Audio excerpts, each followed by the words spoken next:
+1 commerce family. അപ്പം ഇന്ന് നമ്മൾ പഠിക്കാനായിട്ട് പോകുന്നത് നമ്മുടെ ചാപ്റ്റർ 4 ബിസിനസ് സർവീസ് ആണ്. ഓക്കെ, അപ്പം നമ്മുടെ ബിസിനസ് സർവീസ് എന്ന് പറയുന്ന ഈ ചാപ്റ്റർ 10 മാർക്കിനാണ് നമുക്ക് വരുന്നത്. 10 മാർക്സിന്റെ ക്വസ്റ്റ്യൻസ് ഇതിൽ നിന്ന് വരാനായിട്ട് നമുക്ക് എക്സ്പെക്ട് ചെയ്യാം. ഓക്കെ, അപ്പം ഇതിൻ്റെ അകത്തുനിന്ന് കുറേ അധികം കാര്യങ്ങൾ നമുക്ക് ഇമ്പോർട്ടൻ്റ് ആയിട്ട് പഠിക്കാനായിട്ടുണ്ട്. അപ്പം എൻ്റെ കുഞ്ഞുങ്ങൾ ശ്രദ്ധിച്ച് കേൾക്കുക. എന്താണ് സർവീസ് എന്ന് ചോദിച്ചു കഴിഞ്ഞ് കഴിഞ്ഞാൽ ചിലപ്പോൾ 2 മാർക്സിന് ചോദിക്കാനായിട്ടുള്ള സാധ്യതയുണ്ട്. അപ്പം നമുക്ക് പറയാം, service are those separately identifiable essentially intangible activities that provide satisfaction of wants. അല്ലേ, നമ്മുടെ നീഡ്സും വാണ്ട്സും ഒക്കെ സാറ്റിസ്ഫൈ ചെയ്യുന്ന ഇൻടാഞ്ചിബിൾ ആയിട്ടുള്ള ആ ഒരു സെപ്പറേറ്റ്ലി ഐഡന്റിഫൈ ചെയ്യുന്നതിനെയാണ് നമ്മൾ എന്തെന്ന് പറയുന്നത്, സർവീസ് എന്ന് പറയുന്നത്. ഇൻടാഞ്ചിബിൾ എന്ന് പറഞ്ഞാൽ which cannot be touch or seen, തൊടാനോ കാണാനോ നമുക്ക് സാധിക്കാത്തതിന് ഇൻടാഞ്ചിബിൾ എന്ന് പറയാനായിട്ട് സാധിക്കും. അടുത്താണ് nature of service. Nature of service നമുക്ക് കുറച്ച് കാര്യങ്ങൾ 5 ഐസ് എന്നൊക്കെ പറഞ്ഞ് മിസ് പഠിപ്പിച്ചിട്ടുണ്ടായിരുന്നു. 5 ഐസ്. ഓക്കെ, അത് കോഡായിട്ട് ഓർത്ത് വെക്കുക. 5 ഐസ് എന്തൊക്കെയാണ്? First one, intangibility. ഇൻടാഞ്ചിബിലിറ്റി എന്ന് പറഞ്ഞാൽ എന്താണ്? സർവീസ് നമുക്കൊരിക്കലും തൊടാനോ കാണാനോ സാധിക്കത്തില്ല, അതിനെയാണ് ഇൻടാഞ്ചിബിൾ എന്ന് പറയുന്നത്. രണ്ടാമത്തെയാണ് ഇൻകൺസിസ്റ്റൻസി.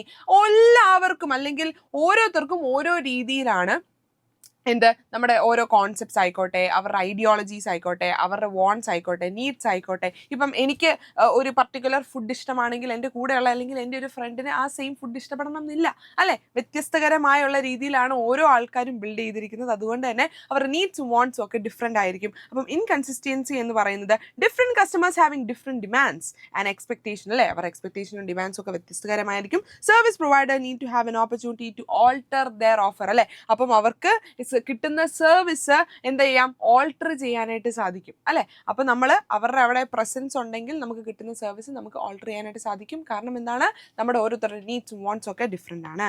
മൂന്നാമത്തെയാണ് ഇൻസെപ്പറബിലിറ്റി. ഇൻസെപ്പറബിലിറ്റി എന്ന് പറഞ്ഞാൽ എന്താണ്? ഒരു ഗുഡ്സ് നമുക്ക് ആ ഉണ്ടാക്കുന്നതിൽ നിന്ന് നമുക്ക് അവിടെ നിന്ന് സെപ്പറേറ്റ് ചെയ്ത് നമുക്ക് എങ്ങോട്ടാണോ കൊണ്ടുപോകേണ്ടത് അങ്ങോട്ട് കൊണ്ടുപോകാനായിട്ട് സാധിക്കും. പക്ഷെ സർവീസിന്റെ കേസിൽ നമുക്ക് എന്താണ്, സെപ്പറേറ്റ് ചെയ്യാനായിട്ട് സാധിക്കത്തില്ല. ഫോർ എക്സാമ്പിൾ, നമ്മളൊരു കടയിൽ നിന്ന് നമ്മളൊരു മന്തി വാങ്ങിച്ചു. എല്ലാവർക്കും ഇപ്പം സന്തോഷമായി കാണല്ലേ? അപ്പോൾ ഒരു മന്തി വാങ്ങിച്ച് അവരവിടെ ഉണ്ടാക്കിയ ആ ഭക്ഷണം നമ്മൾ വാങ്ങിച്ചുകൊണ്ട് കവറിലാക്കി നമ്മൾ വീട്ടിൽ കൊണ്ടുപോയിരുന്നു കഴിച്ചു, അല്ലേ? Okay, fine. പക്ഷേ ആ ഒരു ഹോട്ടലിൽ നിന്ന് കിട്ടുന്ന ഒരു സർവീസ് എന്ന് പറഞ്ഞു കഴിഞ്ഞാൽ ചിലപ്പോൾ നമ്മളവിടെ ഇരിക്കുമ്പോൾ, ചേട്ടാ ഇരിക്കുന്നു, ഇച്ചിരി വെള്ളം തരാമോ എന്ന് ചോദിക്കുവാണെങ്കിൽ നമുക്ക് വെള്ളം തരുന്നതും, ചേട്ടാ മയണൈസ് തീർന്നു പോയി, ഇച്ചിരി മയണൈസ് തരാമോ എന്ന് ചോദിക്കുന്നതും, ചേട്ടാ മന്തി റൈസ് തീർന്ന് റൈസ് ഒന്നുകൂടെ റീഫില്ല് ചെയ്യാമോ എന്ന് ചോദിക്കുന്നതും ഒക്കെയാണ് നമുക്ക് സർവീസ് ആയിട്ട് കിട്ടുന്നത്, അല്ലേ? ഇതെടുത്ത് പറിച്ചെടുത്ത് വീട്ടിൽ കൊണ്ടുപോയി കഴിഞ്ഞ് കഴിഞ്ഞാൽ ആ വീട്ടിൽ വെച്ച് ഫുഡ് കഴിക്കുന്നതിൻ്റെ ഇടയിൽ മയണൈസ് തീർന്നാലും റൈസ് തീർന്നാലും അല്ലെങ്കിൽ വെള്ളം വേണമെങ്കിലും നമുക്ക് ആ പുള്ളിക്കാരൻ കൊണ്ടും തരുമോ? ഇല്ല. അപ്പം നമ്മൾ തന്നെ ഇതെല്ലാം ചെയ്യണം, അല്ലെങ്കിൽ നമ്മൾ തിരിച്ചു വന്ന് സാധനം വാങ്ങിക്കണം, അല്ലേ? അപ്പം അവിടുന്ന് സർവീസ് നമുക്ക് സെപ്പറേറ്റ് ചെയ്തുകൊണ്ട് തന്നെ നമുക്ക് പോയടത്ത് നമുക്ക് സർവീസ് കിട്ടിയോ? ഇല്ല. അതുകൊണ്ട് തന്നെയാണ് പറയുന്നത് സർവീസ് നമുക്ക് സെപ്പറേറ്റ് ചെയ്യാൻ പറ്റത്തില്ല, ഇറ്റ് ഇസ് ഇൻസെപ്പറബിൾ. നാലാമത്തെയാണ് ഇൻവെന്ററി ലെസ്. അതായത് നമുക്ക് ഇൻവെന്ററി കാര്യങ്ങളൊന്നുമില്ല. കാരണം എന്താണ്, ഇത് ഇൻടാഞ്ചിബിൾ ആണെന്ന് പറഞ്ഞു, ഇതിനെ സ്റ്റോർ ചെയ്യാനൊന്നും സാധിക്കത്തില്ല. അതുകൊണ്ട് തന്നെ ഇൻവെന്ററി ലെസ് ആയിരിക്കും നമ്മുടെ സർവീസിന് വരുന്നത്.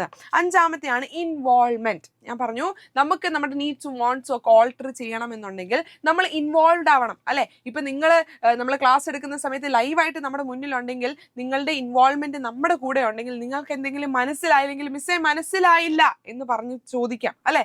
അപ്പം അവിടെ നിങ്ങളുടെ ഇൻവോൾവ്മെന്റ് ഉള്ളതുകൊണ്ട് തന്നെ നിങ്ങളുടെ നീഡ്സും വാണ്ട്സും നിങ്ങൾക്ക് ഓൾട്ടർ ചെയ്യാനായിട്ട് സാധിക്കും, അല്ലെങ്കിൽ നമ്മൾ തരുന്ന സർവീസ് നിങ്ങൾക്ക് ഓൾട്ടർ ചെയ്യാനായിട്ട് സാധിക്കും.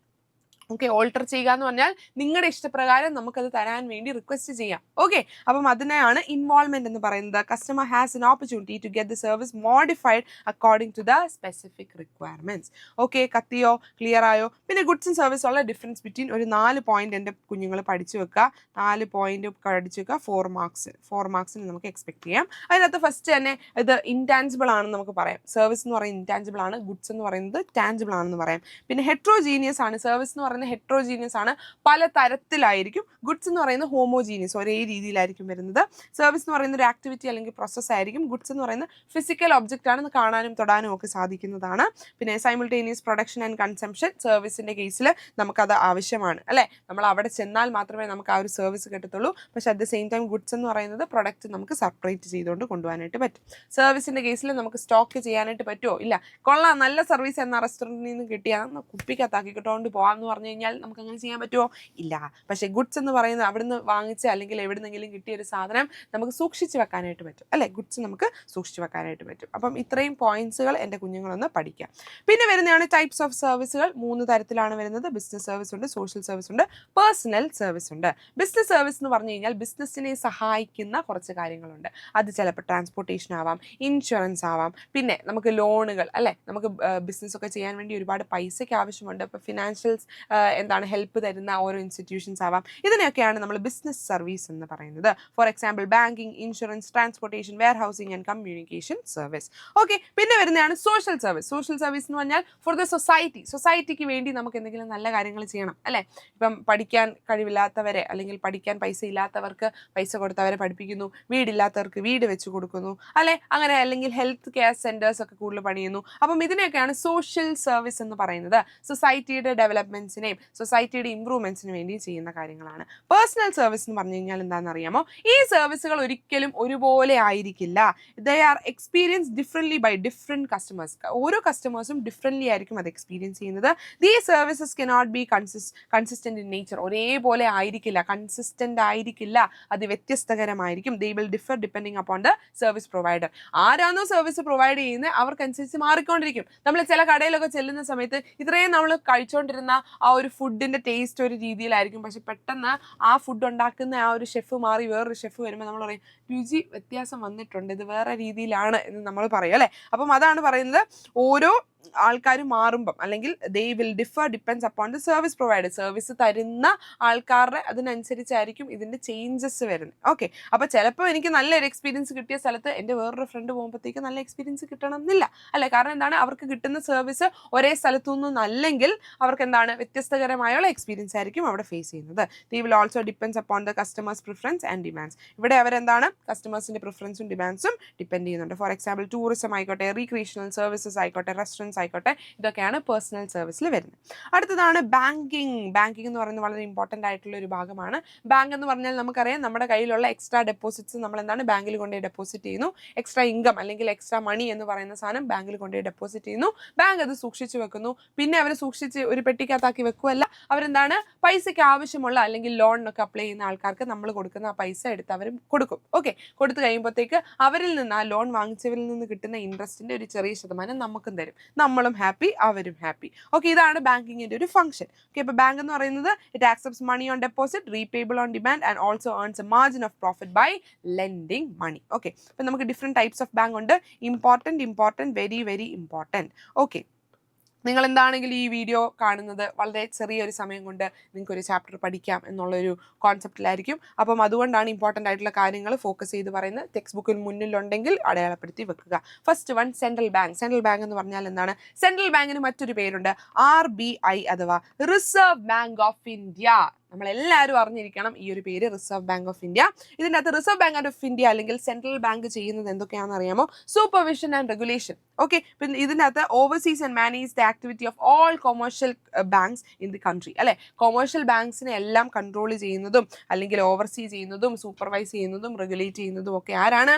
നമ്മുടെ സെൻട്രൽ ബാങ്ക് അഥവാ RBI, Reserve Bank of India. Government banker എന്നറിയപ്പെടും നമ്മുടെ RBI. Currency and credit policies ഒക്കെ ഫിക്സ് ചെയ്യുന്നത് നമ്മുടെ RBI അല്ലെങ്കിൽ സെൻട്രൽ ബാങ്ക് ആയിരിക്കും. ഇത് നിങ്ങൾ എക്കണോമിക്സിൻ്റെ അകത്തൊക്കെ പഠിക്കുന്ന ഒരു സംഭവമാണ്. അപ്പം RBI എന്ന് പറയുന്നവരാണ് നമ്മുടെ നോട്ടുകൾ അടിക്കുന്നതും അതുപോലെ തന്നെ എന്തുമാത്രം ക്രെഡിറ്റ്സ് ഒരാൾക്ക് കൊടുക്കണം അല്ലെങ്കിൽ ലോൺസിന്റെ ഒക്കെ ക്രെഡിറ്റ് പോളിസീസ് ഒക്കെ ഫ്രെയിം ചെയ്യുന്നത് നമ്മുടെ RBI അല്ലെങ്കിൽ സെൻട്രൽ ബാങ്ക് ആണ്. കോർഡിനേഷൻ, ബാക്കി ബാങ്കുകളെ എല്ലാം അല്ലെങ്കിൽ ഒരു കോമൺ എക്കണോമിക് ഗോളിലേക്ക് കൊണ്ടുവരുന്നതും നമ്മുടെ സെൻട്രൽ ബാങ്ക് അല്ലെങ്കിൽ RBI ആയിരിക്കും. അതിന്റെ ചെറിയ ചെറിയ കുട്ടി പോയിന്റ്സ് ആയിട്ട് ഇവിടെ കൊടുത്തിട്ടുണ്ട്. പെട്ടെന്ന് പഠിക്കാൻ വേണ്ടി ഈ പോയിന്റ്സ് ഒക്കെ ഓർത്തിരിക്കുക. കൊമേഴ്ഷ്യൽ ബാങ്ക് രണ്ടാമത്തെയാണ്. കൊമേഴ്ഷ്യൽ ബാങ്ക് എന്ന് പറഞ്ഞാൽ നോർമൽ ബാങ്ക് ചെയ്യുന്ന പോലെ തന്നെയാണ്. It accepts deposits of money from the public for the pursue of lending of investment. അതായത് അവരെന്താ ചെയ്യുന്നത്? നമ്മളിൽ നിന്ന് പൈസ വാങ്ങിക്കുന്നു, അത് കഴിഞ്ഞിട്ട് ലെൻഡ് ചെയ്യുന്നു. ലെൻഡ് ചെയ്യുക എന്ന് പറഞ്ഞാൽ കടം കൊടുക്കുക അല്ലെ, അല്ലെങ്കിൽ ആൾക്കാർക്ക് ആവശ്യമുള്ള ആൾക്കാർക്ക് അത് കൊടുക്കുന്നു. അവരിൽ നിന്ന് കിട്ടുന്ന ആ ഒരു ഇൻട്രസ്റ്റ് റേറ്റ് ആണ് അവരുടെ പ്രോഫിറ്റ്, ആ ബാങ്കിന്റെ പ്രോഫിറ്റ് എന്ന് പറയുന്നത്. അതിന്റെ ഒരു ചെറിയ ശതമാനം നമുക്ക് തരും, പൈസ നമ്മളാണല്ലോ ഇട്ടെ അല്ലെ. അപ്പം അതാണ് റെഗുലർ ബാങ്ക് തന്നെയാണ്. മണി സേഫ് കീപ്പേഴ്സ് ആണ്, മേക്കിംഗ് പേയ്മെന്റ്സ് ഉണ്ട്, ഇൻട്രസ്റ്റ് ഓൺ സേവിങ്സ് ഉണ്ട്. നമ്മുടെ സേവിങ്സിന് ഇൻട്രസ്റ്റ് നമുക്ക് കിട്ടും. കിട്ടുന്നുണ്ട്, ഫിനാൻഷ്യൽ സർവീസ് ഉണ്ട്, റെഗുലേറ്റഡ് ബൈ ഗവൺമെന്റ് ഉണ്ട്, ബ്രാഞ്ചസ് ആൻഡ് ATMs ഒക്കെ നമ്മുടെ കൊമേഴ്ഷ്യൽ ബാങ്ക്സിന് ഉണ്ട്. ഓക്കെ, അപ്പൊ നമ്മുടെ കൊമേഴ്ഷ്യൽ ബാങ്ക് രണ്ടായിട്ട് തിരിച്ചിട്ടുണ്ട്, പബ്ലിക് സെക്ടർ ബാങ്കും പ്രൈവറ്റ് സെക്ടർ ബാങ്കും. അപ്പൊ പബ്ലിക് സെക്ടർ ബാങ്ക് എന്ന് പറഞ്ഞു കഴിഞ്ഞാൽ നമ്മുടെ ഗവൺമെന്റ്, അപ്പൊ നമുക്കറിയാം it is ruled and owned and governed by the government അല്ലേ. അപ്പം the private sector public sector bank are those in which the government has a major stake and they usually needs to emphasize on social objective than on profitability. അപ്പം ഇത് run ചെയ്യുന്ന അല്ലെങ്കിൽ ഇത് control ചെയ്യുന്നത് നമ്മുടെ government ആയതുകൊണ്ട് തന്നെ ഇവര് ഒരു പ്രോഫിറ്റ് മോട്ടീവ് എന്ന ഒരു രീതിയിലല്ല ഇവർ മുന്നോട്ട് കൊണ്ടുവന്നത്. പിന്നെയോ ആൾക്കാർക്ക് ഒരു സേവനം എന്ന രീതിയിലാണ് എന്നും പറഞ്ഞ് ഫ്രീ ആയിട്ട് നമുക്ക് പൈസ ഒന്നും എടുത്തു തരത്തില്ല. ഇവിടെ ഇൻട്രസ്റ്റ് റേറ്റ്സ് ഒക്കെ കുറവായിരിക്കും. അപ്പം അങ്ങനെ കുറച്ച് പബ്ലിക് സെക്ടർ ബാങ്ക്സിന്റെ എക്സാമ്പിളുകൾ പറയുക എന്ന് പറയുവാണെങ്കിൽ നമുക്ക് പറയാം SBI ഉണ്ട്, ഇന്ത്യൻ ഓവർസീസ് ബാങ്ക് ഉണ്ട്, പഞ്ചാബ് നാഷണൽ ബാങ്ക് ഉണ്ട് അല്ലേ.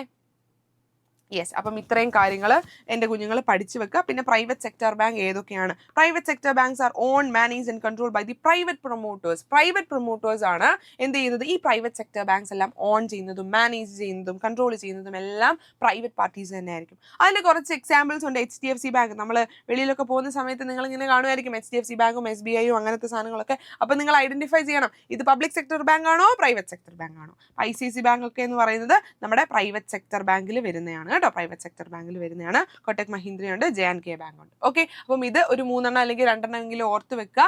എന്താണ് പബ്ലിക് സെക്ടർ ബാങ്ക് അല്ലെങ്കിൽ പ്രൈവറ്റ് സെക്ടർ ബാങ്ക് എന്ന് ചോദിക്കുമ്പോൾ എൻ്റെ കുഞ്ഞുങ്ങൾ കണ്ണും പൂട്ടി എഴുതണം. ഓക്കെ, വേറെ തപ്പലോ അല്ലെങ്കിൽ എന്തായിരുന്നു എന്നുള്ള ഒരു ചിന്തയോ ഒന്നും മനസ്സിൽ വരേണ്ട ആവശ്യമില്ല. കണ്ണ് കൂട്ടുന്ന സാധനം കിട്ടും, അത് അങ്ങോട്ട് എഴുതി വെക്കുക, അത്രേ ഉള്ളൂ. ഓക്കെ, അടുത്തതാണ് കോപ്പറേറ്റീവ് ബാങ്ക്. നമ്മൾ കോപ്പറേറ്റീവ് സൊസൈറ്റി എന്നൊക്കെ കേട്ടിട്ടുണ്ട് അല്ലേ. അവരുടെ മെമ്പേഴ്സിനെ വേണ്ടി അല്ലെങ്കിൽ അവരുടെ മെമ്പേഴ്സിനെ ഒന്ന് സഹായിക്കാൻ വേണ്ടി അല്ലെങ്കിൽ തേർഡ് പാർട്ടീസിന്റെ ആ ഒരു എന്താണ് എക്സ്പ്ലോയിറ്റേഷനിൽ നിന്ന് രക്ഷപ്പെടാൻ വേണ്ടി തുടങ്ങുന്നതാണ് നമ്മുടെ ഈ കോപ്പറേറ്റീവ് സൊസൈറ്റീസ് എന്നൊക്കെ പറയുന്നത്. അപ്പം അതിൻ്റെ അകത്തുള്ളതാണ് ഒരു കോപ്പറേറ്റീവ് ബാങ്ക് എന്ന് പറയുന്നത്. അപ്പോൾ cooperative banks are governed by the provision of state cooperative society act പ്രകാരമാണ് ഇത് ഫോം ചെയ്യുന്നത്. And men essentially for providing cheap credits to their members. അവരുടെ മെമ്പേഴ്സിന് ചീപ്പായിട്ട് ക്രെഡിറ്റ് കൊടുക്കാം. അതായത് ബാങ്ക് ആകുമ്പോഴത്തേക്ക് ലോൺസ് ആയിരിക്കും കൊടുക്കുന്നത്. ഇപ്പോൾ ലോണിനൊക്കെ നമ്മൾ നോർമൽ ബാങ്കിലൊക്കെ പോകുമ്പോൾ 12%, 8% ഒക്കെ കൊടുക്കുമ്പോൾ ഈ കോപ്പറേറ്റീവ് ബാങ്കിൽ 2%, 4% ഒക്കെ ആയിരിക്കും വരുന്നത്. Owned and operated by its members, customer focus and small in scale ആയിരിക്കും, കമ്മ്യൂണിറ്റി ഓറിയന്റഡ് ആയിരിക്കും. പിന്നെന്താണ് അവരുടെ ഒരു ചെറിയ ഗ്രൂപ്പ് ഓഫ് ആൾക്കാർക്ക് വേണ്ടിയായിരിക്കും ഇത് കൊടുക്കുന്നത്. Members have right to take decision not for profit but for the service of member അല്ലെ. മെമ്പേഴ്സിന്റെ ആവശ്യത്തിന് വേണ്ടിയായിരിക്കും അവർ സാധനങ്ങൾ പ്രൊവൈഡ് ചെയ്യുന്നത്. പിന്നെ വരുന്ന ഒരു സാധനമാണ് സ്പെഷ്യലൈസ്ഡ് ബാങ്ക്. ഇത് 2 മാർക്സിന് ഒരു വട്ടം ചോദിച്ചിട്ടുണ്ട്, അത് മോഡൽ എക്സാമിന് തന്നെയാണ് ഇത് ചോദിച്ചിട്ടുള്ളത്. അപ്പോൾ എന്താണ് സ്പെഷ്യലൈസ്ഡ് ബാങ്ക് എന്ന് പറഞ്ഞു കഴിഞ്ഞാൽ ഒരു സർട്ടൻ ടൈപ്പ് ഓഫ് എന്നാണ് ഇവിടെ പറയുന്നുണ്ട്. These banks provide financial aid to industries, heavy turn key projects and foreign trade. ഒരു സ്പെഷ്യലൈസ്ഡ് ബാങ്ക് എന്ന് പറഞ്ഞാൽ സ്പെസിഫിക് ടൈപ്പ് ഓഫ് സാധനങ്ങൾ ചെയ്യുന്ന മാത്രം എന്താണ് എമൗണ്ട് അല്ലെങ്കിൽ മണി കൊടുക്കുന്ന അല്ലെങ്കിൽ ലെൻഡ് ചെയ്യുന്ന ബാങ്കിനെയാണ് സ്പെഷ്യലൈസ്ഡ് ബാങ്ക് എന്ന് പറയുന്നത്. പ്രത്യേകിച്ച് ഈ ഇൻഡസ്ട്രീസ് ആയിക്കോട്ടെ, ഹെവി ടേൺ കീ പ്രൊജക്ട്സ് ആയിക്കോട്ടെ, ഫോറിൻ ട്രേഡ്സ് ആയിക്കോട്ടെ, ഇതൊക്കെ ചെയ്യുന്നതിനാണ് ഈ സ്പെഷ്യലൈസ്ഡ് ബാങ്ക് വരുന്നത്. ഫോക്കസ് ഇൻ സ്പെസിഫിക് സെക്ടേഴ്സ് ഉണ്ട്, ടാർഗറ്റഡ് ഗ്രൂപ്പ്സ് ഉണ്ട്, അഗ്രികൾച്ചർ സെക്ടർ, പിന്നെ എന്താണ് ബാങ്ക്, പിന്നെ ഇൻഡസ്ട്രിയൽ അഗ്രികൾച്ചർ ബാങ്ക് ഉണ്ട്, പിന്നെ ഇൻഡസ്ട്രിയൽ ബാങ്കും ഉണ്ട്. ഓക്കെ, അപ്പം അഗ്രികൾച്ചർ സെക്ടേഴ്സിനൊക്കെ സഹായത്തിന് വേണ്ടി അവർക്ക് ഇതുപോലെ ലോൺസ് ഒക്കെ കിട്ടാൻ വേണ്ടി അഗ്രികൾച്ചർ സെക്ടേഴ്സിലുള്ള അഗ്രികൾച്ചർ ബാങ്ക് ഉണ്ട്, ഇൻഡസ്ട്രിയൽ ബാങ്ക്സ് ഉണ്ട്. ഈ ഹെവി ടേൺ കീ പ്രൊജക്ട്സ് ഒക്കെ ചെയ്യാൻ വേണ്ടി, അതായത് വലിയൊരു സംഭവമാണ്, പ്രൊജക്റ്റ് ആണ് അവർ ചെയ്യുന്നത്, അതിന് ഹ്യൂജ് എമൗണ്ട് ആയിരിക്കും ആവശ്യം. അതിന് ഹ്യൂജ് എമൗണ്ട് കിട്ടുന്നത് സ്പെഷ്യലൈസ്ഡ് ബാങ്കിൽ നിന്നാണ്. Okay, collaboration with the commercial bank ആണ്, റിസ്ക് മാനേജ്മെന്റും ചെയ്യും. ഓക്കെ, അപ്പം ഇത്രയും കാര്യങ്ങളാണ് നമ്മുടെ സ്പെഷ്യലൈസ്ഡ് ബാങ്കിൽ ഉള്ളത്. അടുത്തതാണ് functions of commercial bank. Commercial ബാങ്കിന്റെ ഫംഗ്ഷൻസ് എന്തെല്ലാം? Important very very important. 5 മാർക്കിനൊക്കെ ക്വസ്റ്റ്യൻ ചോദിച്ചിട്ടുള്ളതാണ്. അപ്പോൾ അതിന് 2 മാർക്കിന് ചോദിച്ചാലും 3 മാർക്കിന് ചോദിച്ചാലും എത്ര മാർക്കിന് ചോദിച്ചാലും എൻ്റെ കുഞ്ഞുങ്ങൾ പഠിച്ചു വെക്കുക. First one, commercial bank normal ഒരു ബാങ്കാണ്. അപ്പം എന്താണ്? ആക്സെപ്റ്റിംഗ് ദ ഡെപ്പോസിറ്റ്, ആൾക്കാർ കൊണ്ടുവന്ന് തരുന്ന പൈസ ആക്സെപ്റ്റ് ചെയ്യുന്നു. ലെൻഡിങ് ഓഫ് ഫണ്ട്, ആവശ്യമുള്ള ആൾക്കാർക്ക് ലോൺ പോലെ അവർ കൊടുക്കുന്നുണ്ട് അല്ലേ. ദേ നോക്കിക്കേ, second major activity of commercial bank is to provide loans and advances out of the money receive through the deposit. Deposit കിട്ടിയതിലൂടെ അവരെന്താണ് ലോൺസിന് വേണ്ടിയുള്ള അല്ലെങ്കിൽ അപ്ലൈ ചെയ്യുന്ന ആൾക്കാർക്കൊക്കെ കൊടുക്കുന്നുണ്ട്. ചെക്ക് ഫെസിലിറ്റീസ് പ്രൊവൈഡ് ചെയ്യുന്നുണ്ട്. ചെക്സ് 2 തരത്തിലുണ്ട്, ബെയറർ ചെക്കും ഉണ്ട്, ക്രോസ് ചെക്കും ഉണ്ട്. ജസ്റ്റ് ഒന്ന് അറിഞ്ഞിരിക്കുക, എങ്ങാനും അവർക്ക് ഇടാനായിട്ട് തോന്നിയാലോ. ബെയറർ ചെക്ക് എന്ന് പറഞ്ഞു കഴിഞ്ഞാൽ which are encashable immediately at the bank. ബാങ്കിൽ ചെന്ന് കഴിയുന്ന ഉടനെ നമുക്ക് പൈസ കയ്യിൽ കിട്ടും. പക്ഷേ ക്രോസ് ചെക്ക് എന്ന് പറഞ്ഞാൽ ഇച്ചിരി കുരിശ് പിടിച്ച പരിപാടിയാണ്. കാരണം എന്താണ്? അവിടെ ചെന്ന് കഴിഞ്ഞാൽ ആർക്കാണോ ആ പൈസ കിട്ടേണ്ടി ആ ആളുടെ ബാങ്കിലോട്ട് മാത്രമേ പോകത്തുള്ളൂ, കയ്യിൽ പൈസ അങ്ങനെയൊന്നും കിട്ടത്തില്ല. റെമിറ്റൻസ് ഓഫ് ഫണ്ട്, അതായത് ഒരു ബാങ്ക് അക്കൗണ്ടിൽ നിന്ന് മറ്റൊരു ബാങ്ക് അക്കൗണ്ടിലേക്ക് ഫണ്ട് ട്രാൻസ്ഫർ ചെയ്യാനായിട്ട് സാധിക്കും. അതിനാണ് റെമിറ്റൻസ് ഓഫ് ഫണ്ട് എന്ന് പറയുന്നത്. അലൈഡ് സർവീസസ്, അതായത് എക്സ്ട്രാ സർവീസുകൾ നമ്മുടെ ബാങ്ക് പ്രൊവൈഡ് ചെയ്യുന്നുണ്ട്, കൊമേഴ്ഷ്യൽ ബാങ്ക് പ്രൊവൈഡ് ചെയ്യുന്നുണ്ട്. ആദ്യം എക്സ്ട്രാ സർവീസ് ഓർക്കുമ്പോഴേ നമ്മൾ ലോക്കർ ഫെസിലിറ്റി ഓർക്കുക, അല്ലെ? ലോക്കർ ഫെസിലിറ്റി ഉണ്ട്, ബിൽ പേയ്മെന്റ്സ് ഉണ്ട്, അണ്ടർ റൈറ്റിംഗ് സർവീസ് ഉണ്ട്. ഇതൊക്കെ നമ്മുടെ കൊമേഴ്ഷ്യൽ ബാങ്കിങ്ങിന്റെ അലൈഡ് സർവീസിന്റെ അകത്ത് വരുന്നത്. അലൈഡ് സർവീസ് എന്ന് പറഞ്ഞു കഴിഞ്ഞാൽ എക്സ്ട്രാ സർവീസുകൾ ഓർത്ത് വെക്കുക. അലൈഡ് സർവീസ് എന്ന് പറഞ്ഞാൽ എക്സ്ട്രാ സർവീസുകൾ എന്ന് ഓർത്ത് വെക്കുക. ഈ ബാങ്കിങ് ഇലക്ട്രോണിക് ബാങ്കിങ് എന്നറിയപ്പെടുന്ന അല്ലെങ്കിൽ ഇന്റർനെറ്റ് ബാങ്കിങ് എന്നറിയപ്പെടുന്ന നമ്മുടെ ഈ ബാങ്കിങ് ആണ്. ഒരു PC-യോ ബ്രൗസറോ ഇന്റർനെറ്റോ ഉണ്ടെങ്കിൽ നമുക്ക് എന്ത് ചെയ്യാനായിട്ട് സാധിക്കും? നമുക്ക് ഓൺലൈൻ ട്രാൻസാക്ഷൻസ് നടത്താനായിട്ട് സാധിക്കും. അതിന്റെ ബെനിഫിറ്റ്സ്, ഓക്കെ, അഡ്വാൻറ്റേജസും ഡിസഡ്വാൻറ്റേജസും ഒക്കെ ചോദിച്ചിട്ടുണ്ട്. 3 മാർക്സിനാണ് ക്വസ്റ്റ്യൻസ് ചോദിച്ചിട്ടുള്ളത്. 3 മാർക്സ്, ഓക്കെ, 3 മാർക്സിനാണ് ക്വസ്റ്റ്യൻസ് ചോദിച്ചിട്ടുള്ളത്. പുഷ്പം പോലെ നമ്മുടെ കയ്യിൽ നിന്ന് എഴുതാം, അല്ലെ? എന്താണ്? Promotes transparency in financial statements, അല്ലെ? നമ്മൾ കൊടുക്കുന്ന സാധനത്തിനൊക്കെയുള്ള ഫിനാൻഷ്യൽ സ്റ്റേറ്റ്മെന്റ് വളരെ ട്രാൻസ്പെറന്റ് ആണ്. ആർക്ക് കൊടുത്തു, എപ്പോൾ കൊടുത്തു, എങ്ങനെ കൊടുത്തു എന്ന കാര്യങ്ങളെല്ലാം കാണാനായിട്ട് സാധിക്കും. 24/7 24 മണിക്കൂറും ഓൺലൈൻ ആണല്ലോ, അതുകൊണ്ട് 24/7 നമുക്ക് ഇത് അവൈലബിൾ ആണ്. പിന്നെന്താണ്? നമുക്ക് എവിടെയെങ്കിലും ട്രാവൽ ചെയ്യുന്ന സമയത്തോ വീട്ടിലിരിക്കുന്ന സമയത്തോ നാട്ടിലിറങ്ങി നടക്കുന്ന സമയത്തോ എപ്പോൾ വേണമെങ്കിലും നമുക്ക് ഈ സാധനം ട്രാൻസാക്ഷൻ ചെയ്യാനായിട്ട് സാധിക്കും. സെൻസ് ഓഫ് ഫിനാൻഷ്യൽ ഡിസിപ്ലിൻ, അല്ലെ? നമ്മൾ ആർക്ക് കൊടുത്തു, എങ്ങനെ കൊടുത്തു എന്ന സാധനം നമുക്ക് കാണാൻ പറ്റുന്നതുകൊണ്ട് തന്നെ ഫിനാൻഷ്യൽ ഡിസിപ്ലിൻ അവിടെ ഉണ്ട്. ലെസ് റിസ്ക് ആണ് ആൻഡ് ഗ്രേറ്റർ സെക്യൂരിറ്റി ആണ് ഇവിടെ വരുന്നത്. പിന്നെ ഇന്റർനെറ്റ് ഉണ്ടെങ്കിൽ ആർക്ക് വേണമെങ്കിലും എവിടെ നിന്നെങ്കിലും ചെയ്യാനായിട്ട് സാധിക്കും. അതുകൊണ്ട് പോസിറ്റീവ് ആയിട്ടുള്ള സാധനങ്ങൾ കാണുക. നെഗറ്റീവ് ആയിട്ടുള്ള സാധനം വേണമെങ്കിൽ നമുക്ക് പറയാം ഇതത്ര ട്രസ്റ്റബിൾ ആയിട്ടുള്ള സംഭവം അല്ല, ഇപ്പം വേണമെങ്കിലും പണി കിട്ടാം. പിന്നെ നെറ്റിന്റെ ഫെയിലിയർ ഉണ്ടെങ്കിൽ നമ്മൾ ചെയ്യുന്ന ട്രാൻസാക്ഷൻസ് ഡിലേ ആവാനായിട്ടുള്ള സാധ്യതയുണ്ട്. പിന്നെ എന്തെങ്കിലും ഫ്രോഡുലന്റ് ആക്ടിവിറ്റീസ് വരാനായിട്ടുള്ള സാധ്യത ഉണ്ട് എന്നൊക്കെ പറഞ്ഞ് നമുക്ക് വേണമെങ്കിൽ ഡീമെറിറ്റ്സ് ആഡ് ചെയ്യാനായിട്ട് സാധിക്കും. അടുത്തതാണ് ഇൻഷുറൻസ്. ഇൻഷുറൻസിന്റെ കേസിൽ കുറച്ച് ടേംസ് നിങ്ങൾക്ക് പഠിക്കാനായിട്ടുണ്ട്. ഇൻഷുറർ എന്ന് പറയുന്നത് ഇൻഷുറൻസ് കമ്പനിയാണ്. ഇൻഷുവേർഡ് അല്ലെങ്കിൽ ഇൻഷുറൻസ് കൊടുക്കുന്നയാളാണ് ഇൻഷുറർ എന്ന് പറയുന്നത്.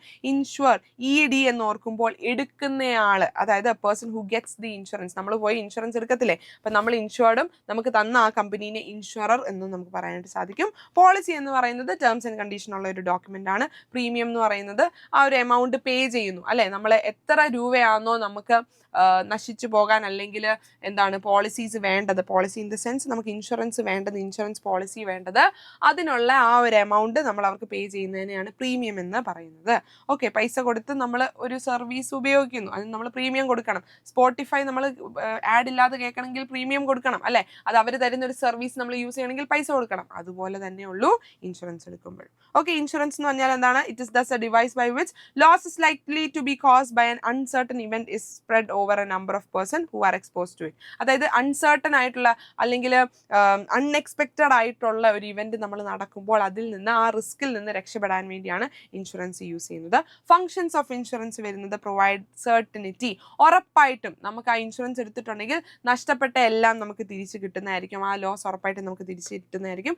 റിസ്ക് ഷെയറിംഗ്, നമുക്ക് റിസ്ക് ഷെയർ ചെയ്യാനായിട്ട് പറ്റും. On the happening of risk even the loss is share by all the person expose to it. The share is obtain from every insured member by the way of premium. അപ്പോൾ premium എന്ന പേരിൽ നമുക്ക് risk share ചെയ്യാനായിട്ട് സാധിക്കും. അതായത് ഇവിടെ ഇവർ ഉദ്ദേശിക്കുന്നത് എന്താണെന്ന് അറിയുമ്പോൾ, നമ്മൾ പല ഇൻഷുറൻസുകൾ എടുക്കുമല്ലോ, പല ഇടത്തുനിന്ന് നമ്മൾ ഇൻഷുറൻസ് എടുക്കും. അപ്പം നമുക്ക് എന്തെങ്കിലും ഇതുപോലെ ലോസസ് വരുവാണെങ്കിൽ അവരിൽ നിന്നെല്ലാം റിസ്ക് ഷെയർ ചെയ്ത്, അതായത് പൂൾ ചെയ്ത് നമുക്ക് കിട്ടേണ്ട പൈസ മൊത്തത്തിൽ നമുക്ക് കിട്ടുന്നതായിരിക്കും. അടുത്തതാണ് പ്രൊട്ടക്ഷൻ. നമുക്ക് വരാൻ പോകുന്ന നമ്മുടെ എന്താണ്, നമ്മൾ ചിലപ്പോൾ പറയും നമ്മുടെ കാലക്കേടിന് ഇങ്ങനെ സംഭവിച്ചു, അല്ലെ? അപ്പം അങ്ങനെ സംഭവിക്കുന്ന അൺഎക്സ്പെക്റ്റഡ് ആയിട്ടുള്ള ഇവന്റ്സിൽ നിന്ന് നമുക്ക് രക്ഷപ്പെടാനായിട്ട് സാധിക്കും. അസിസ്റ്റന്റ് ക്യാപിറ്റൽ ഫോർമേഷൻ, ഈ കിട്ടുന്ന പൈസ, അതായത് ഈ ഇൻഷുറൻസ് കൊടുക്കുന്ന ഈ പൈസ എപ്പോഴും ഇൻഷുറൻസ്, ഇപ്പോൾ ഫയർ ഇൻഷുറൻസ് ഒക്കെ ആണെങ്കിൽ ഒരു വർഷത്തിനുള്ളിൽ തീപിടുത്തമൊന്നും നടന്നില്ലെങ്കിൽ ആ പൈസ അവർക്ക് തിരിച്ചു കൊടുക്കേണ്ട ആവശ്യമില്ല. അപ്പോൾ അവരെന്ത് ചെയ്യും? അങ്ങനത്തെ പൈസ എല്ലാം അസറ്റ്സ് ഫോം ചെയ്യാൻ അല്ലെങ്കിൽ അസറ്റ്സ് വാങ്ങിക്കാൻ വേണ്ടി അവർ ഇൻവെസ്റ്റ് ചെയ്യും. അടുത്തതാണ് principles of insurance. First one, principles of insurance important ആണ്. 4 മാർക്കിന്റെ ക്വസ്റ്റ്യൻ ആണ് കേട്ടോ, 4 മാർക്കിന്റെ ക്വസ്റ്റ്യൻ ആണ്. ഓക്കെ, അടുത്ത ഫസ്റ്റ് വൺ ആണ് അറ്റ്മോസ്റ്റ് ഗുഡ് ഫെയ്ത്ത്. നമ്മൾ ഇൻഷുറിനോടും ഇൻഷുർഡിനോടും അങ്ങോട്ടും ഇങ്ങോട്ടും നമ്മൾ എന്ത് വേണം? വിശ്വാസം വേണം. എനിക്ക് എന്തെങ്കിലും പോസ്റ്റ് കിട്ടിക്കഴിഞ്ഞാൽ എനിക്ക് ഇൻഷുറൻസ് തന്ന വ്യക്തി എനിക്ക് വേണ്ടി ഇവിടെ വരും, അല്ലെ, അല്ലെങ്കിൽ എനിക്ക് അതിനുള്ള പൈസ തരും എന്നുള്ള ഒരു ഉറപ്പും, എനിക്ക് എല്ലാ പ്രാവശ്യവും ഇത് എന്താണ് നമ്മൾ ഈ പ്രീമിയം എടുക്കുന്ന സമയത്ത് പൈസ കൃത്യമായിട്ട് അടച്ചോളും എന്നുള്ളൊരു വിശ്വാസം തിരിച്ചും ഉണ്ടാവണം എന്നാണ് ഇവിടെ പറയുന്നത്.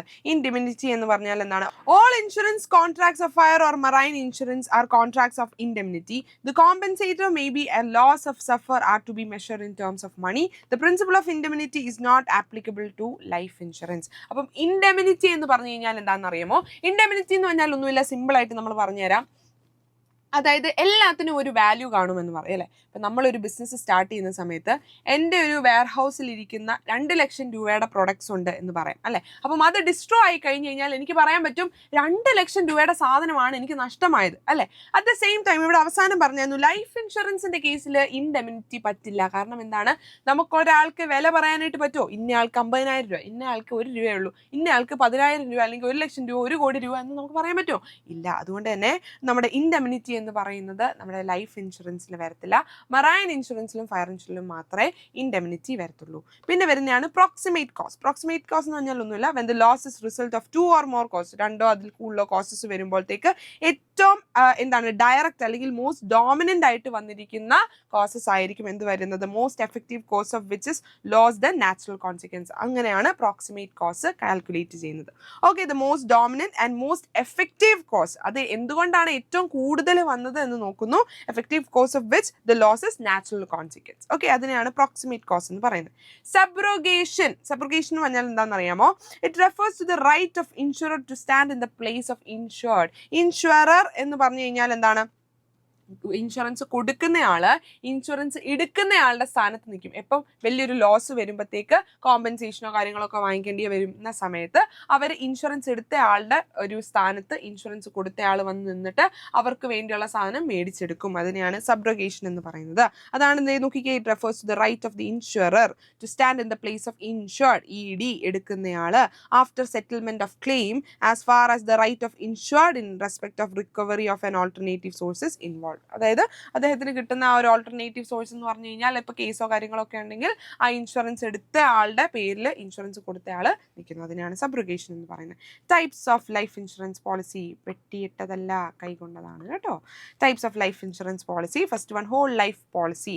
അതായത് it is in the kind of policy that amount payable to the insured will not be paid before the death of assured. അതായത് ഞാൻ ഇൻഷുറൻസ് എടുത്തിട്ടുണ്ട്, അപ്പോൾ ഞാൻ ഹോൾ ലൈഫ് പോളിസി എടുത്തെങ്കിൽ മരിക്കുന്നതിന് മുന്നേ എനിക്ക് സാധനം കിട്ടത്തില്ല, മരിച്ചു കഴിഞ്ഞാൽ എനിക്ക് സാധനം കിട്ടത്തുള്ളൂ. അപ്പം നിങ്ങൾ വിചാരിക്കും മരിച്ചു കഴിഞ്ഞിട്ട് പൈസ കിട്ടിയിട്ട് എന്തെടുക്കാനാ അല്ലേ. അപ്പം ഇങ്ങനെ എടുക്കുന്നത് എന്നാന്ന് വെച്ച് കഴിഞ്ഞാൽ അവരുടെ ഫാമിലി കാണും, അവരുടെ മക്കൾ കാണും, അല്ലെങ്കിൽ ഭാര്യമാരോ ഭർത്താക്കന്മാരോ ഒക്കെ കാണും. അപ്പം അവർക്കായിരിക്കും ആ ഒരു എമൗണ്ട് കിട്ടുന്നത്. അപ്പോൾ ഇവിടെ പറഞ്ഞിട്ടുണ്ട് the sum then becomes payable only to the beneficiaries or heir of the decedent. അതായത് മരിച്ച ആ വ്യക്തിയുടെ ബെനിഫിഷ്യറിക്കോ ഹെയർസിനോ ആയിരിക്കും ആ ഒരു എമൗണ്ട് കിട്ടുന്നത്. Endowment life assurance policy. എന്താണ് endowment life assurance policy? The insurer undertakes to pay a specified sum when the insured attains a particular age or on his death which is earlier. അതായത് നമ്മൾ insurance ഇങ്ങനെ അടച്ചുകൊണ്ടിരിക്കുവാണ്, എൻഡൗമെന്റ് life assurance policy എടുത്തെങ്കിൽ നമ്മളിങ്ങനെ പറയും, say for example 86 വയസ്സാകുമ്പോഴത്തേക്ക് എനിക്ക് ഈ എൻഡൗമെന്റ് life insurance policy mature ആവുന്ന സമയത്ത് എനിക്ക് പൈസ വേണമെന്ന് ഞാൻ പറയുന്നു. ഓക്കെ, അപ്പം ആ സമയത്ത് ഞാൻ ജീവനോടുണ്ടെങ്കിൽ എനിക്ക് 86 വയസ്സാകുമ്പോഴത്തേക്ക് എനിക്ക് ആ പൈസ കയ്യിൽ കിട്ടും. പക്ഷേ അതിന് മുന്നേ ഞാനൊരു 78 വയസ്സാകുമ്പോഴത്തേക്ക് ഞാൻ തട്ടിപ്പോവുകയാണെങ്കിൽ എന്താണ്, എന്നാന്നോ മരിച്ചേ അന്നായിരിക്കും, അന്ന് വരെ ഉള്ള ആ ഒരു ഇൻഷുറൻസിന്റെ എമൗണ്ട് ആയിരിക്കും നമുക്ക് തരുന്നത്. Okay, the sum is payable to his legal heirs or nominee named in their case of death or assured. Okay, അപ്പം നമ്മൾ നോമിനി വെക്കും, ഒന്നീ നോമിനിക്കായിരിക്കും അല്ലെങ്കിൽ ഹെയർസിനായിരിക്കും കിട്ടുന്നത്. ഓക്കെ, അടുത്താണ് ജോയിന്റ് ലൈഫ് പോളിസി. ഇത് നമ്മൾ കപ്പിൾസും അതുപോലെ തന്നെ ബിസിനസ് പാർട്ട്നേഴ്സും ആണ് എടുക്കുന്നത്. ഈ രണ്ടുപേര് പാർട്ട്ണർഷിപ്പിൽ പോകുന്ന സമയത്ത് ആർക്കെങ്കിലും എന്തെങ്കിലും വയ്യാതെയോ അല്ലെങ്കിൽ ഇതുപോലെ എന്തെങ്കിലും മരണമോ ഒക്കെ സംഭവിച്ചു കഴിഞ്ഞാൽ ആരാണോ ജീവിച്ചിരിക്കുന്നത് ആ വ്യക്തിക്കായിരിക്കും ആ എമൗണ്ട് കിട്ടുന്നത്. അതിനെയാണ് ജോയിന്റ് ലൈഫ് പോളിസി എന്ന് പറയുന്നത്. ആനുവിറ്റി പോളിസി, നമ്മൾ PF ഒക്കെ കാണുന്ന പോലെ under the policy the assured sum or policy money is payable after the assured attains a certain age in monthly, quarterly, half yearly or annual installments. അതായത് പൈസ അടച്ചുകൊണ്ടിരുന്ന ആൾക്കാർ എന്താണ്, ഒരു സർട്ടൻ ഏജ്, ഇപ്പം എത്രയാ 78 വയസ്സായി, 78 വയസ്സിൽ ഞാൻ ജീവനോടുണ്ടെങ്കിൽ ഈ മന്ത്ലി അല്ലെങ്കിൽ ക്വാർട്ടർലി അല്ലെങ്കിൽ ഹാഫ് ഇയർലി നമുക്ക് എമൗണ്ട് കിട്ടുന്നതായിരിക്കും. അതിനെയാണ് ആനുവിറ്റി പോളിസി എന്ന് പറയുന്നത്. ചിൽഡ്രൻസ് എൻഡൗമെന്റ് പോളിസി, നിങ്ങൾക്ക് വേണ്ടിയുള്ള പോളിസിയാണ്. This policy is taken by a person for his or her children to meet the expense of the education or marriage. അല്ലെ, നിങ്ങളുടെ എന്താണ് ഹയർ സ്റ്റഡീസിന് വേണ്ടിയും അല്ലെങ്കിൽ ഇപ്പം 12th ഒക്കെ കഴിഞ്ഞ് കഴിഞ്ഞിട്ട് നിങ്ങൾ വെളിയിലൊക്കെ പോയി പഠിക്കാൻ വേണ്ടി അല്ലെങ്കിൽ നിങ്ങളുടെ എഡ്യൂക്കേഷന് വേണ്ടിയുള്ള ഒരു പൈസ സമ്പാദിച്ച് അല്ലെങ്കിൽ മാറ്റി മാറ്റി നമ്മൾ വെക്കത്തില്ല വെക്കത്തില്ലേ, കൂട്ടി വെക്കത്തില്ലേ, നിങ്ങളുടെ കല്യാണത്തിന് വേണ്ടി ഉപയോഗിക്കാനായിട്ട് പൈസയൊക്കെ മാറ്റി വെക്കത്തില്ലേ, അങ്ങനെ എടുക്കുന്നതിനാണ് ചിൽഡ്രൻസ് എൻഡോവ്മെന്റ് പോളിസി എന്ന് പറയുന്നത്. അതിന് മെച്യൂരിറ്റി പീരീഡ് ഉണ്ട്, ആ പീരീഡ് കഴിയുമ്പോഴത്തേക്ക് നമുക്ക് ആ പൈസ എടുക്കാം. The agreement states that the certain sum will be paid by the insurer when the children attain a particular age. ഒരു പർട്ടിക്കുലർ ഏജ് എത്തുമ്പോഴായിരിക്കും ആ ഒരു എമൗണ്ട് നമ്മുടെ കയ്യിൽ കിട്ടുന്നത്. ഇനി വരുന്നതാണ് ഫയർ ഇൻഷുറൻസ്. അപ്പോൾ ഫയർ ഇൻഷുറൻസിന്റെ കേസിൽ പറയുമ്പോഴത്തേക്ക് ഫയർ ഇൻഷുറൻസും മറൈൻ ഇൻഷുറൻസും തമ്മിലുള്ള ഡിഫറൻസ് എൻ്റെ കുഞ്ഞുങ്ങൾ നോക്കിയാൽ മതി, അന്നേരം തന്നെ അതിൽ നിന്ന് നമുക്ക് പഠിക്കാനായിട്ട് സാധിക്കും. അപ്പോൾ ഇതിനകത്ത് fire insurance, life insurance, marine insurance ആണ് വരുന്നത്. ഈ 3 എൻ്റെ കുഞ്ഞുങ്ങൾക്ക് പഠിക്കാനായിട്ടുണ്ട്. ചിലപ്പം ഏതെങ്കിലും 2 ആയിരിക്കും ഡിഫറൻസ് ബിറ്റ്വീൻ വരുന്നത്. മറ്റേ സംഭവം പഠിക്കുന്നതിനേക്കാളും കുറച്ചും കൂടി എളുപ്പം ഇതാണ്, അതുകൊണ്ടാണ് മിസ് ഇത് പറഞ്ഞു തരുന്നത്. ഓക്കെ, ഇതിൻ്റെ ഡീറ്റെയിൽഡ് ആയിട്ടുള്ള ക്ലാസ് നമ്മൾ 0 to A+ എന്ന സീരീസിൽ നമ്മൾ ചെയ്തിട്ടുണ്ടായിരുന്നു. അപ്പം അത് എൻ്റെ കുഞ്ഞുങ്ങൾക്ക് ഡീറ്റെയിൽ ആയിട്ട് വേണമെങ്കിൽ അത് നോക്കാം. ഇതിൻ്റെ അകത്ത് ഇപ്പം നമ്മൾ സിമ്പിളായിട്ട് ഷോർട്ടായിട്ട് എങ്ങനെ പഠിക്കാം എന്നുള്ളൊരു ഉദ്ദേശത്തിലാണ് നമ്മൾ പോകുന്നത്. അപ്പം ഇതിൻ്റെ അകത്ത് ലൈഫ് ഇൻഷുറൻസും ഫയർ ഇൻഷുറൻസും മറൈൻ ഇൻഷുറൻസും ആണ് നമ്മൾ നോക്കാനായിട്ട് പോകുന്നത്. Subject matter of the insurance എന്ന് പറയുന്നത് ഹ്യൂമൻ ലൈഫാണ് ലൈഫ് ഇൻഷുറൻസിൻ്റെ കേസിൽ.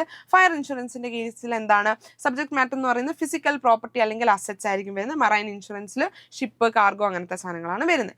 ലൈഫ് ഇൻഷുറൻസിൻ്റെ പിന്നെയുള്ള എലമെന്റ്സ് എന്ന് പറയുന്നത് പ്രൊട്ടക്ഷനും അതുപോലെ തന്നെ ഇൻവെസ്റ്റ്മെന്റും ആണ് അല്ലെ. എന്തെങ്കിലും സംഭവിച്ചു കഴിഞ്ഞാൽ നമുക്ക് പ്രൊട്ടക്ഷനും ഉണ്ട്, അതുപോലെ തന്നെ ആള് മരിച്ചു പോയാലും നമുക്ക് പൈസ കിട്ടും. അപ്പോൾ അതുകൊണ്ട് അതിനെ നമുക്ക് ഇൻവെസ്റ്റ്മെന്റ് എന്ന് പറയാനായിട്ട് പറ്റും. പക്ഷെ ഫയർ ഇൻഷുറൻസിനും മറൈൻ ഇൻഷുറൻസിനും അത് പ്രൊട്ടക്ഷൻ മാത്രമാണ്, ഇൻവെസ്റ്റ്മെന്റ് ഇല്ല. കാരണം ഇതിന്റെ താഴെ ഒരു പോയിന്റ് വരുന്നുണ്ട്. ഈ ഫയർ ഇൻഷുറൻസ് എന്ന് പറയുന്നത് 1 വർഷത്തേക്ക് മാത്രമായിരിക്കും നമ്മൾ എടുക്കുന്നത്. 1 വർഷത്തേക്ക് കൂടുതൽ നമുക്ക് എടുക്കാനായിട്ട് പറ്റത്തില്ല. മറൈൻ ഇൻഷുറൻസ് ആണെങ്കിൽ 1 വർഷം തന്നെയാണ്, അല്ലെങ്കിൽ നമ്മുടെ ഡേറ്റ് ഓഫ് വോയേജ്, നമ്മൾ വോയേജിൽ പോയി തിരിച്ച് ഒരു വോയേജ് സ്റ്റാർട്ട് ചെയ്തു എൻഡ് ചെയ്യുന്നിടം വരെയുള്ള ഒരു ടൈം പീരീഡ് ആയിരിക്കും കൊടുക്കുന്നത്. അതുകൊണ്ട് തന്നെ എന്താണ് നമുക്ക് കുറേ നാളത്തേക്കൊന്നും അത് യൂസ് ചെയ്യാനായിട്ട് പറ്റത്തില്ല. 1 വർഷം മാക്സിമം 1 വർഷത്തേക്കായിരിക്കും വരുന്നത്. 1 വർഷം കഴിയുമ്പോഴത്തേക്ക് നമുക്കത് റിന്യൂ ചെയ്യേണ്ടതായിട്ട് വരുന്നുണ്ട്. ഓക്കെ, അപ്പം അതാണ് ഇവിടെ പറയുന്നത്. Fire insurance has only the element of protection, not the element of investment. പിന്നെ വരുന്നതാണ് insurable interest must be present at the time of effecting the policy but need to be necessary at the time when the claim falls due and insurable interest on the subject matter must be present both the time of effecting policy as well as the claim falls due. അപ്പോൾ അതാണ് ഇവിടെ വരുന്ന difference എന്ന് പറയുന്നത്. ഇവിടെ പറയുന്നുണ്ട് insurable interest must be present at the time of effecting the policy but need not necessary the time when the claim falls due. അതായത് എടുക്കുന്ന സമയത്ത് ഇൻഷുറബിൾ ഇൻട്രസ്റ്റ് നമ്മുടെ ലൈഫ് ഇൻഷുറൻസിന്റെ കേസിൽ വേണം, പക്ഷേ ക്ലെയിം ഫോൾസ് ഡ്യൂ ആവുന്ന സമയത്ത് ഇൻഷുറബിൾ ഇൻട്രസ്റ്റ് വേണമെന്നില്ല. പക്ഷേ നമ്മുടെ ഫയർ ഇൻഷുറൻസിന്റെ കേസിൽ അങ്ങനെയല്ല. Insurable interest on the subject matter must be present both at the time of effecting policy ചെയ്യുന്ന സമയത്തും വേണം, അതുപോലെ തന്നെ ക്ലെയിം ഫോൾസ് ഡ്യൂ ആവുന്ന സമയത്തും ഇൻഷുറബിൾ ഇൻട്രസ്റ്റ് വേണം. ഓക്കെ, യെസ്, അതുപോലെ തന്നെയാണ് നമ്മുടെ മറൈൻ ഇൻഷുറൻസിന്റെയും വരുന്നത്. ഡ്യൂറേഷൻ എന്ന് പറയുന്നത് മിസ് പറഞ്ഞായിരുന്നു, ലൈഫ് ഇൻഷുറൻസ് എന്ന് പറയുന്നത് 5 to 30 years ആയിരിക്കും, അല്ലെങ്കിൽ ഹോൾ ലൈഫ് പോളിസി ആയിരിക്കും വരുന്നത്, ഫുൾ ജീവിതാന്ത്യം മൊത്തം. പക്ഷേ ഫയർ ഇൻഷുറൻസും മറൈൻ ഇൻഷുറൻസും വരുന്നത് ഫയർ ഇൻഷുറൻസിന്റെ കേസിൽ നോട്ട് ഗ്രേറ്റർ ദാൻ 1 year, അതായത് 1 year എക്സീഡ് ചെയ്യത്തില്ല. പക്ഷെ മറൈൻ ഇൻഷുറൻസിന്റെ കേസിൽ ഒന്നി നോട്ട് എക്സീഡിങ് 1 year അല്ലെങ്കിൽ വോയേജിന്റെ ടൈം പീരീഡ്, അത് നേരത്തെ മിസ് പറഞ്ഞായിരുന്നു, വോയേജിന്റെ ടൈം പീരീഡ് ആയിരിക്കും കാൽക്കുലേറ്റ് ചെയ്യുന്നത്. അടുത്ത ഇൻഡെമിനിറ്റി എന്ന് പറയുന്നത് ലൈഫ് ഇൻഷുറൻസ്, ഇവിടെ ലൈഫ്, ഫയർ, മറൈൻ. ഓക്കെ, അപ്പം നമ്മുടെ ലൈഫ് ഇൻഷുറൻസിന്റെ കേസിൽ ഇൻഡെമിനിറ്റി വർക്കാവോ? ഇല്ല. കാരണം എന്താണ്, നമുക്ക് ഒരാളുടെ വില ഇടാനായിട്ട് നമുക്ക് സാധിക്കത്തില്ല. പക്ഷേ ഫയർ ഇൻഷുറൻസിന്റെ കേസിലും മറൈൻ ഇൻഷുറൻസിന്റെ കേസിലും നമുക്കത് വെക്കാനായിട്ട് സാധിക്കും. കാരണം എന്താണ്, എന്തുമാത്രം പ്രൊഡക്ട്സ് നമുക്ക് നഷ്ടമായി, എത്ര രൂപയുടെ പ്രൊഡക്ട്സ് നഷ്ടമായി എന്ന കാര്യങ്ങൾ നമുക്ക് ഡീറ്റെയിൽഡ് ആയിട്ട് കിട്ടും. Okay, loss measurement, loss is not measurable. ഇവിടെ എന്ന് പറയുന്നത് ലൈഫ് ഇൻഷുറൻസിൽ ലോസ് മെഷർ ചെയ്യാൻ പറ്റുമോ? ഇല്ല. ഫയർ ഇൻഷുറൻസിൽ ലോസ് മെഷറബിൾ ആണ്, മറൈൻ ഇൻഷുറൻസിലും ലോസ് മെഷറബിൾ ആണ്. ഓക്കെ, മാക്സിമം ഒരു 6 പോയിന്റ് എൻ്റെ കുഞ്ഞുങ്ങൾ പഠിച്ചാലും മതി. 6 മാർക്സിനൊക്കെ ആയിരിക്കും ഈ ഡിഫറൻസ് ബിറ്റ്വീൻ ചോദിക്കുന്നത്. Life insurance policy has A surrender value or paid up value കാണും. ഫയർ ഇൻഷുറൻസിന്റെ കേസിൽ surrender value paid up value ഇല്ല. 2 കേസിലും ഇല്ല, മറൈനിലും ഫയറിലും ഇല്ല. പോളിസി എമൗണ്ട് എന്ന് പറയുന്നത് 1 can insure for any amount. Life ഇൻഷുറൻസിന്റെ കേസിൽ ഏത് എമൗണ്ട് വേണമെങ്കിലും കൊടുക്കാം. കാരണം എന്താണ്, നമ്മൾ നേരത്തെ പറഞ്ഞായിരുന്നു, ഇൻഷുറബിൾ ഇൻട്രസ്റ്റിന്റെ അതിന് മുന്നേ ഇൻഡെമിനിറ്റിയുടെ കാര്യം നമ്മൾ പറഞ്ഞിട്ടുണ്ടായിരുന്നു അല്ലേ. ഇൻഡെമിനിറ്റിയുടെ കാര്യം പറഞ്ഞപ്പോൾ നമുക്കൊരു ഒരാൾക്ക് വില ഫിക്സ് ചെയ്യാനായിട്ട് പറ്റില്ല എന്ന് പറഞ്ഞു. അതുകൊണ്ട് തന്നെ നമുക്ക് എന്താണ്, ഇൻഷുറൻസ് എടുക്കുന്ന സമയത്ത് ലൈഫ് ഇൻഷുറൻസിന്റെ കേസിൽ എത്ര എമൗണ്ടിന് വേണമെങ്കിലും നമുക്ക് എടുക്കാനായിട്ട് സാധിക്കും. പക്ഷെ ഫയർ ഇൻഷുറൻസിന്റെ മറൈൻ ഇൻഷുറൻസിന്റെ കേസിൽ നമുക്ക് എത്ര പ്രൊഡക്ട്സ് ആണോ നശിക്കാനായിട്ട് ചാൻസ് ഉള്ളത് ആ ഒരു എമൗണ്ട് മാത്രമേ എടുക്കാനായിട്ട് പറ്റത്തുള്ളൂ. ഫോർ എക്സാമ്പിൾ, ഇപ്പം എനിക്കൊരു കമ്പനി ഉണ്ട്, ആ കമ്പനിയിൽ 2 ലക്ഷം രൂപയുടെ പ്രൊഡക്ട്സ് ആണ് അവിടെ ഉള്ളത്. 2 ലക്ഷം രൂപ നശിക്കാനായിട്ട് അല്ലെങ്കിൽ അതിന്റെ പ്രൊഡക്ട്സ് നശിക്കാനായിട്ട് സാധ്യതയുണ്ടെങ്കിൽ അത്രയും രൂപയ്ക്ക് മാത്രമേ എനിക്ക് ഇൻഷുറൻസ് എടുക്കാൻ പറ്റത്തുള്ളൂ. അല്ലാതെ 3 ലക്ഷം രൂപയ്ക്കോ 10 ലക്ഷം രൂപയ്ക്കോ ഒന്നും പോയി എനിക്ക് എടുക്കാനായിട്ട് പറ്റത്തില്ല. എത്ര പ്രൊഡക്ട്സ് ആണോ ഉള്ളത് അത് കാൽക്കുലേറ്റ് ചെയ്തിട്ട് അതിന്റെ എമൗണ്ട് ആയിരിക്കും നമുക്ക് ഇൻഷുറൻസ് എടുക്കാനായിട്ട് പറ്റുന്നത്. Okay, contingency of risk, there is an element of certainty, the event or death or maturity of policy is bounded to happen. അതായത് ഇവിടെ ഉറപ്പുണ്ട് ഞാൻ മുടക്കിയ പൈസ എനിക്ക് തിരിച്ചു കിട്ടും. അത് ജീവനോടെ ഇരിക്കുമ്പോൾ ആവണം എന്നില്ല, എന്താണെങ്കിലും കൊടുത്ത പൈസ നമുക്ക് എങ്ങനെയെങ്കിലും റിട്ടേൺ വരും എന്നുള്ള ഒരു ഉറപ്പുണ്ട്. പക്ഷെ ഫയർ ഇൻഷുറൻസിലും മറൈൻ ഇൻഷുറൻസിലും അങ്ങനെ ഒരു കേസ് ഇല്ല. കമ്മ്യൂണിക്കേഷൻ സർവീസിൻ്റെ കേസിൽ വരുമ്പോൾ കമ്മ്യൂണിക്കേഷൻ വളരെ ഇമ്പോർട്ടൻ്റ് ആണ്. കമ്മ്യൂണിക്കേഷൻ ഇല്ലാതെ നമ്മുടെ ഒരു ബിസിനസ് നടക്കുന്ന കാര്യങ്ങൾ ആരും അറിയില്ല എന്ന കാര്യങ്ങളുണ്ട്. അപ്പം അതിൻ്റെ കൂടെ വരുന്നതാണ് പോസ്റ്റൽ സർവീസ്. പോസ്റ്റൽ സർവീസിൻ്റെ കേസിൽ വരുന്നത് for providing the service whole country has been divide into 22 postal circles ആയിട്ട് ഡിവൈഡ് ചെയ്തിട്ടുണ്ട്, ഓരോ സബ് പോസ്റ്റൽ ഓഫീസും ഹെഡ് പോസ്റ്റ് ഓഫീസും ഒക്കെ ആയിട്ട്. അപ്പം അതിലൂടെ ആയിരിക്കും നമ്മുടെ സാധനങ്ങൾ അല്ലെങ്കിൽ നമ്മുടെ പാഴ്സൽസ് കാര്യങ്ങളൊക്കെ കൊടുക്കുന്നത്. Financial facilities, PPF, Kisan Vikas Patra കാര്യങ്ങളൊക്കെ നമുക്ക് അതിലൂടെ കിട്ടും. സേവിങ്സ് ഇവിടെ പറഞ്ഞിട്ടുണ്ട്, savings account, time deposit, money order facilities ഒക്കെ ഇതിൽ നിന്ന് നമുക്ക് പ്രൊവൈഡ് ചെയ്യുന്നുണ്ട്. പിന്നെ മെയിൽ ഫെസിലിറ്റീസ് ഒക്കെ നേരത്തെ പറഞ്ഞു, കൊറിയേഴ്സ് കാര്യങ്ങളൊക്കെ നമുക്ക് അയച്ചു കൊടുക്കാനായിട്ട് സാധിക്കും. പിന്നെ postal department also offer allied service, അതായത് എക്സ്ട്രാ സർവീസുകൾ തരുന്നുണ്ട്. ഗ്രീറ്റിംഗ് പോസ്റ്റ് ആയിക്കോട്ടെ, മീഡിയ പോസ്റ്റ് ആയിക്കോട്ടെ, ഡയറക്റ്റ് പോസ്റ്റ് ആയിക്കോട്ടെ, അങ്ങനത്തെ പോസ്റ്റുകളൊക്കെ അയക്കാൻ വേണ്ടി നമുക്ക് എന്ത് ഹെൽപ്പ് ചെയ്യും? നമ്മുടെ പോസ്റ്റ് ഓഫീസുകൾ ഹെൽപ്പ് ചെയ്യും. ടെലികോം സർവീസിൻ്റെ അകത്ത് VSAT സർവീസ് മാത്രം ഒന്ന് നോക്കി വെക്കുക. 1 മാർക്കിന് എൻ്റെ കുഞ്ഞുങ്ങളോട് ചോദിക്കാനായിട്ടുള്ള സാധ്യതയുണ്ട്. VSAT സർവീസ് എന്ന് പറഞ്ഞു കഴിഞ്ഞാൽ വെരി സ്മോൾ അപ്പേർച്ചർ ടെർമിനൽ, അത് സാറ്റലൈറ്റിനെ ബേസ് ചെയ്ത് കിട്ടുന്ന ഒരു സർവീസ് ആണ്.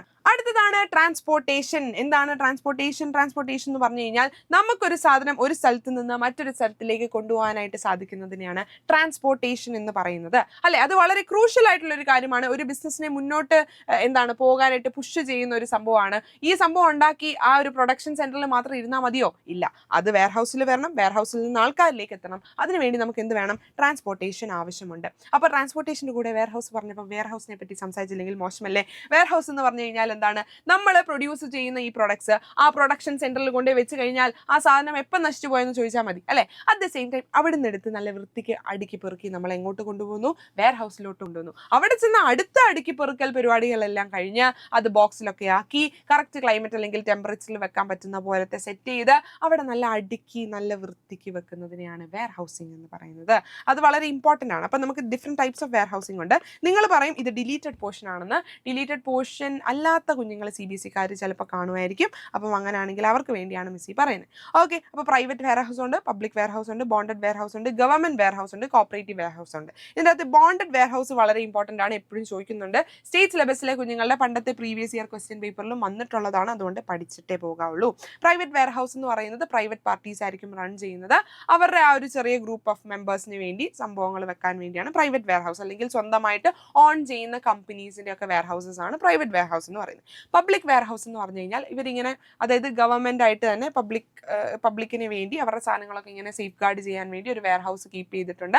അതിൽ കൊണ്ടുപോയി നമ്മൾ പൈസ അടച്ച് നമുക്ക് സാധനങ്ങൾ കൊണ്ടുപോയി വെക്കാനായിട്ട് സാധിക്കും. സ്റ്റോറേജ് ഫെസിലിറ്റി അവർ തരും. ബോണ്ടഡ് വെയർ ഹൗസ് എന്ന് പറഞ്ഞു കഴിഞ്ഞാൽ എന്താണെന്ന് അറിയാമോ? These are license by the government to accept imported goods prior to the payment of tax, customs duty, അല്ലേ? കസ്റ്റംസ് ഡ്യൂട്ടി ഒക്കെ പേ ചെയ്യുന്നതിന് മുന്നേ ഇമ്പോർട്ടഡ് ഗുഡ്സ് ഒക്കെ വെക്കുന്നതിനെയാണ് ബോണ്ടഡ് വെയർ ഹൗസ് എന്ന് പറയുന്നത്. അത് നമ്മൾ ടാക്സ് കാര്യങ്ങളൊക്കെ കസ്റ്റംസ് ഡ്യൂട്ടി ഒക്കെ പേ ചെയ്ത് കഴിഞ്ഞാൽ മാത്രമേ നമുക്ക് ആ സാധനങ്ങൾ അതിൽ നിന്ന് എടുക്കാനായിട്ട് പറ്റത്തുള്ളൂ.